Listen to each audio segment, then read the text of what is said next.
There was a time when I could not eat alone at a restaurant. Like, no way. I would be so uncomfortable. But I realized that unless I am comfortable with being alone, I will always depend on others to move my life forward. If I want to go eat somewhere, I don't want to be dependent on whether or not a friend has a plan or whether or not like I'm with somebody to do what I want to do. And the solo table theory, or basically learning to be alone, eat alone at a restaurant with no distraction, is going to give you unbelievable confidence. And the reason why it gives you great confidence is because number one, it challenges the fear of judgment. You're also practicing presence. You actually end up having some time to reflect, and that time is very rare. We hardly get that throughout our days. We are constantly on our phone, we are constantly with somebody. You're also setting higher standards for yourself. By learning to enjoy your company, and being comfortable with yourself, you are going to be more selective of who you spend your time with. Because if you love time with yourself, like you really don't need anybody else there unless they add to your experience. And if you are struggling with this, here are some tips. When you go to a restaurant, confidently ask for a table. If you appear nervous, you're already sending messages to the host that, like, this is weird.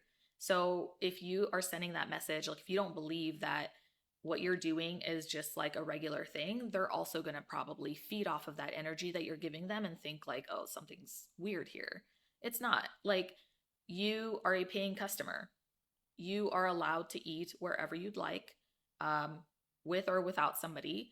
Like, confidently ask for that table. And honestly, people do not think it's weird. They probably admire you. A lot of people can't do this and they don't want to be anywhere alone. Don't be offended if they have to seat you at a bar or somewhere tucked away. That has really nothing to do with you, but more like the restaurant logistics. Like, they have two people tables, and it's just like depending on how busy it is that day, it just makes more sense for you to maybe be at the bar. When you approach the situation like this is normal, there's nothing going on here, and you're smiling and you're looking around and you're actually enjoying your time, that's going to make it a lot more normal for everybody else around you as well. But if you're kind of like crouched down, just like head into your food and just like not making eye contact with anybody and just like acting insecure, then that's giving off signals that this is not normal. Like, you're doing something out of the ordinary. Like, this is weird. So, like, you want to just embrace that, like, you have every right to be there just like anyone else. You can start small. You don't have to go to this like fancy restaurant,